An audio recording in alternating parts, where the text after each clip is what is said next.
Mayor Gregory Dedrick of Crestwood is present for betraying his own constituents.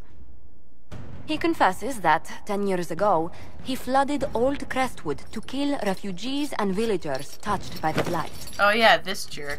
The mayor claims it was to spare the rest of Crestwood, but we only have his word. He has a chance to prove it. If the mayor has anything to say in his defense, let him speak. There's no cure for the Blight. But I couldn't convince anyone to leave a sick child or husband behind. So you herded the infected into one place and flooded Old Crestwood. Were no innocents caught in the waters? Nearly everyone in the village had the Blight. I swear it. Have mercy. I couldn't tell the survivors I'd drowned their own families to save them. I couldn't.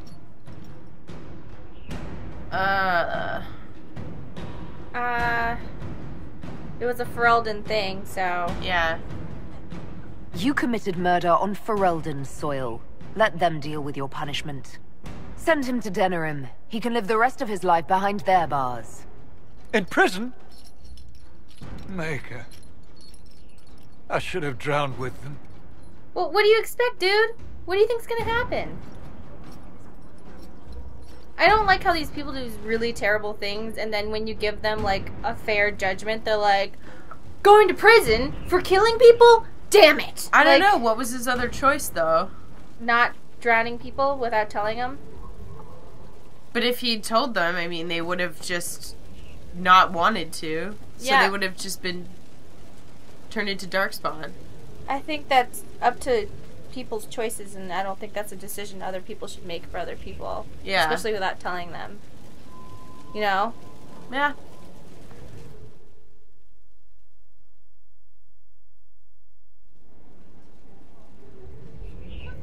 Before you is Service of the Minrathous Circle of Magi. You met him and his Venatori in the Western Approach. He admits to working for Corypheus, raising monsters, and using magic for conquest. He also used his connections to smuggle magical artifacts out of the Approach, without his master's consent. So this guy's kind of a dick, and there's no real reason for him to not be a dick, so... And then when you finally try to, like, kill him, he's like, no, I could, like, totally, like, help you or whatever. And then you're like, why? And he's like, I just want to make money. And you're like, okay. That doesn't excuse him. Whether or not he's loyal to Corypheus has no bearing on his crimes. I was hired by a third party. I've no loyalty to him. Might you find that useful, your worship? You have no loyalty to anyone. I'm sorry, are you attempting to bargain with us?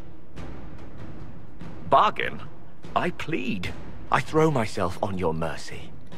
I also have friends in Tevinter who owe me large debts. Who could become yours? Leave what happened in the approach behind us, Inquisitor, and I can put them all at your disposal. He doesn't have any loyalty, though, to anybody. Well, so he's like a, Do you want him as a smuggler, or do you want to give him back, or... Which one? I don't think we should give him to Corypheus. Seems a little extreme. Yeah. Throw him in jail does nothing for us. Yeah. So... Let's keep him as a smuggler. Someone who can smuggle magical artifacts to Tevinter and back shouldn't be wasted on court diplomacy. Bring those artifacts back to the Inquisition. Procure something really useful, and we might loosen the shackles. Your worship knows value when she sees it. I won't disappoint. Everybody hates it, except for Solus. I don't know why. Well, because he's basically a mercenary. He's like... It's like in Origins when you almost defeat Zavron, and he's like, hey, I could be your asshole. I'm an asshole, but I could be your asshole. Yeah, but he's like charming, and you can have sex with him, so I think that's different. Yeah. And he's an elf, and he's hot, so... Yeah. Are you an elf, and are you hot? No? Alright, bye. No, alright, we're gonna just send you off to Tevinter then. No use for you. Are you pansexual? No? Bye. I'm not interested.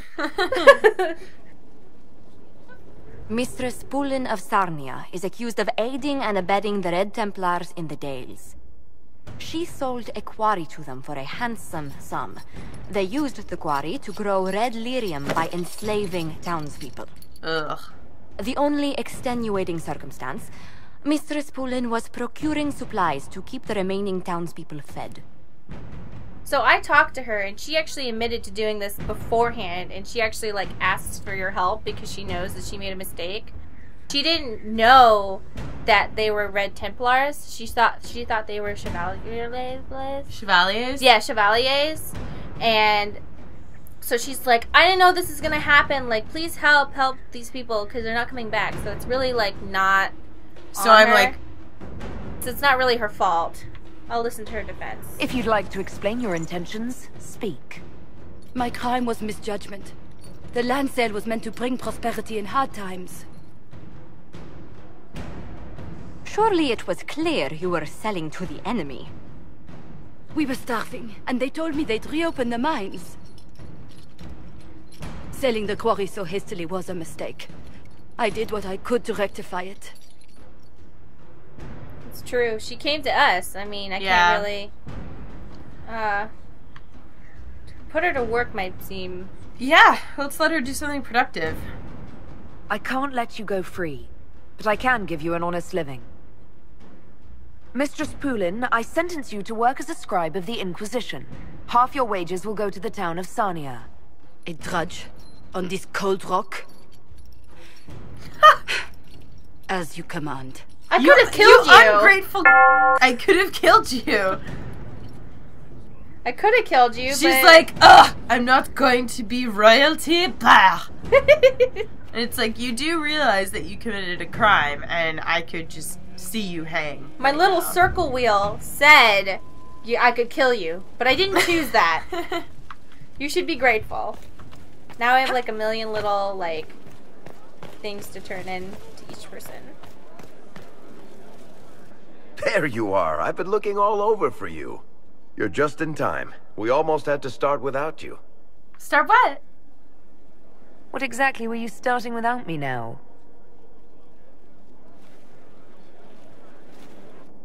What is it? What is it? I found her, Ruffles. Deal her in. Oh boy. Ruffles? I do hope I recall the rules. It's been ages since I've played a game of Wicked Grace. Grab a seat. We're ready to start. Are we playing cards or what? There's a crown on his head, but a sword too. His head didn't want either. Don't talk to the face cards, kid. You seem to have enough people. I have 1,000 things to do. Stay. Losing money can be both relaxing and habit-forming. Give it a try. Curly, if any man in history ever needed a hobby, it's you. Dealer starts. Oh, I believe I'll start at... Oh, 3 coppers. Do you think that's too daring? Maybe I'll make it 1. No. Boldness. 3 it is. Seriously, who starts at 3 coppers? Silver or go home? Okay. Sounds good. I'm in. Bolder the better, right? I'm in. Me too. Well, are you in? Totally. Which one? I'll play. Of course. Deal me in, Josephine. Oh, wonderful. I'm glad you're joining us. Ante up, Inquisitor.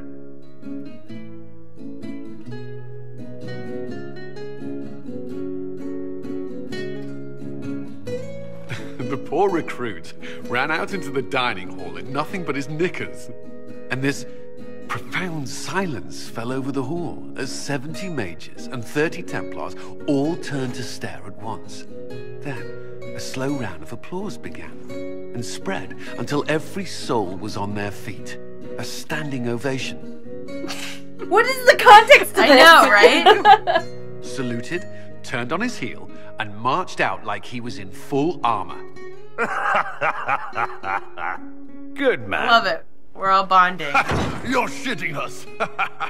That's how you know it's true. I could never put that in a book. Too unlikely.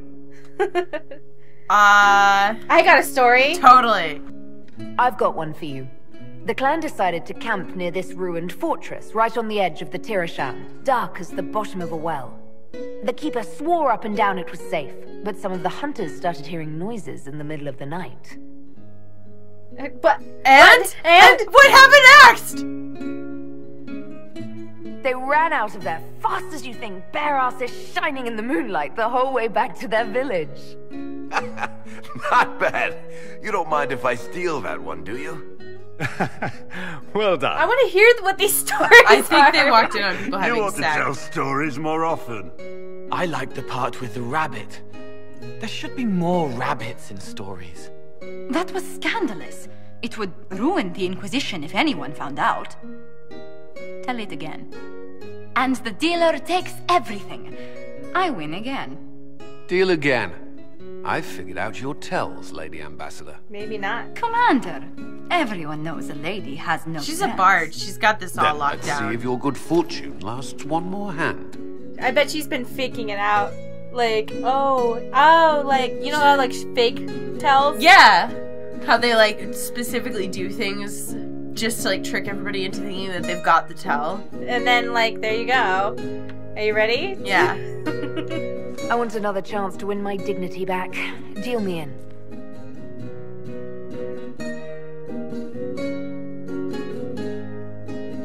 Ah! Don't say a word, dwarf.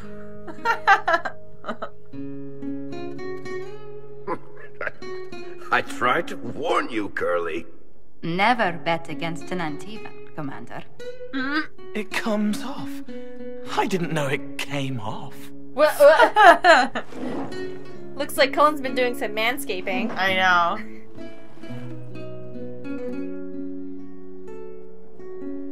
So if you play this with different romances, does a different character get naked? I don't know, but I'm looking at what's happened. Whoa! I'm glad you decided to join us tonight. It's too easy to mistake you for the Inquisitor. We're Solus. Yeah. This was fun. I enjoyed this. See? That's what I mean. It's easy to forget you're not just an icon or symbol. Like those statues of Andraste holding bowls of fire. At least it is for me. You up for another game when this is all over, Inquisitor? Yes. Of course. I wouldn't miss it. Good. It'll take me a while to talk Cullen into it. Maybe I'll work the revenge angle. I love how he just goes like streaking off into the dark. Like, Who's that? I gotta get out of here. Did I win? Ah! Of course Sarah's under the table looking up everyone's skirts. Yeah. He's like, oh, only one person's wearing a skirt. She's wearing tights underneath. What is this? Damn it! What kind of party is this? This is messed up. Everyone's still got their pants on. This isn't a real party. I wonder why Solus didn't come. I wonder what his, his whole steez would have been. He'd be like, one time in the Fade, and everyone's like, okay. Alright. Solus, that's enough. Heard you found something that had to do with wardens. Would have liked to have seen it. Well, I've been meaning to thank you. There are 100 things that need your attention. You didn't have to take the time to help me, and yet you did. I think he just said all that because I just turned in all of his little side quests at once, and he was like, didn't have to help me, but thank you, and then like this. And now here's another line that's automated. If the history you pursue benefits the Wardens, then it was worth it. You've proven yourself to be an honorable woman. Principled. I've great admiration for you. And I've never been more certain in my decision to join you. Awesome. Great, awesome. Is this... I don't care what you think. These are very weird choices for dialogue. There will be opportunities for us to do even more in the future. Then I look forward to it. What is this a painting of in the background? Is that Oh. a woman antler making love to a bear? You know what that kind of reminds me of? That reminds me of the Lady of the Forest from Origins with the werewolves. Yeah. But I think it's a bear. It's like a bear making love to like An a antler woman, a woman who's like also a Hala, the goddess of Halas. Let's talk about the Grey Wardens. You must know a lot about them. Ah, the Wardens. I'm afraid we're less exciting than we seem. How do the Wardens deal with archdemons? Short answer. Stick it with swords until it stops moving. Stick it with swords. I suppose you'd know. I'll trust that you know what you're talking about. We'll manage, if it comes to that. Have you been hearing the calling too? I know what Corypheus is. He has no sway over me. The Blight's been over for 10 years. What do Wardens do when the world's not ending? There is still Darkspawn. Just because we killed so many in Ferelden doesn't mean they're gone. And the world is not so peaceful that there's no use for good men with swords. Sometimes you have to figure out for yourself what the pledge to protect others really means. It's not always about just archdemons and blights. Makes sense. Where were you during the Blight? I was in Ferelden, on my own like always. Quietly killed my fair share of Darkspawn too. You haven't had contact with other Wardens for a while. Why were you on your own? It's what I've always done. Recruitment only requires one man. Besides, I've always been a loner. Works best for everyone that way. Let's continue this at another time. As you wish. I'll be here if you need me. Those answers were awfully aloof. I think our questions were kind of weird though, because she's like, why were you by yourself all the time, huh? Yeah? What were you doing during the Blight, huh? Well, what were you doing? I decorated the keep with Dalish stuff. Nice. Because she's homesick. In my head, she must be homesick. Surrounded by non-Dalish. And then she's like, you know what? It's a Dalish Inquisition. Deal with it, nerds. Planning troop movements now. I'm trying to imagine what it will look like when we're done. All of this once belonged to the Tevinter Imperium. Andraste changed that, as did the Blights. As for what will come next, I cannot guess the Maker's plan.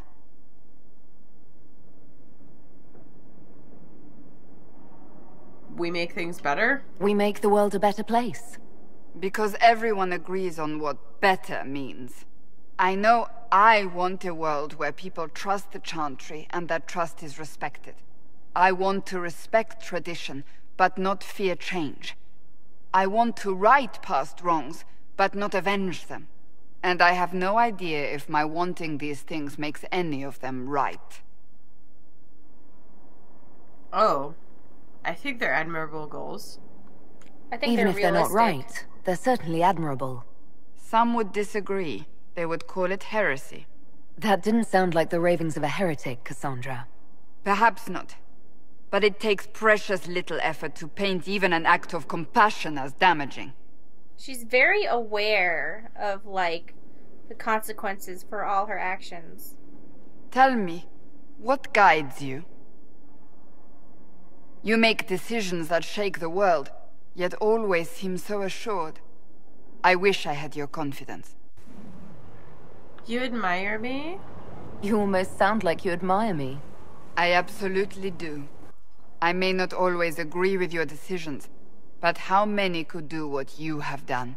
You were a prisoner, accused and reviled, yet you've emerged from every trial victorious. The Maker's grace does not make you immortal. You live or die by your own hand. That is worthy of admiration. I obey my conscience. I'm guided by what my conscience tells me. Your conscience must speak more clearly than mine. I doubt it, but I do my best. Think of it. Like Andraste long ago, once again the fate of Thedas will be determined by a woman. It makes me proud to know you. See, this isn't interesting, because in the context of Thedas, women aren't exactly oppressed in any way. So, but in, like, the real world, I'll be like, yeah, totally, we are bitches together, aren't we? But then I'm like, okay, but we're not, like, oppressed in the context of this world. Mm-hmm. But I hope we're friends. Thank you? Which one? Yeah, I hope we're friends. I hope we can call each other friends. I hope so too. We still have a long road to travel, Inquisitor. Wherever it takes us, I'm glad you're here. So I'm noticing in this game that people spend a long time being like, whoa, you're the Inquisitor and like what you're doing is so amazing. And maybe it's just because we're hearing it from like every character. Yeah. But it feels really weird. It feels really weird to me too because like I feel like coming out of the head of like our character, she just comes out of the forest to be they're like, hey, can you go spy on these people? And she's like, yeah, sure, whatever. And then like suddenly a ball like hits your hand and then you're the most important person in the world and she's like, I don't know what's happening. I don't even believe in the Maker. Everyone just calm down. Yeah. You know? And they like put all this importance on it because you're like a symbol, but then everybody's always like, I can't believe that you're doing such a good job of being a symbol. And it's like, and you're sitting there going like, I don't know why you decided that it would be me. Like, yeah, I'm certainly not like the most qualified of all people. I mean, except for the fact that I have like a thing on my hand. Yeah, that's really the only part of it. Like, I'm not a diplomat. I'm not. I kind of like the idea of it being like, you know, some people are like thrown into greatness kind of idea. Yeah, I mean, that's a very... Because if you play as a human, you're actually born a human noble.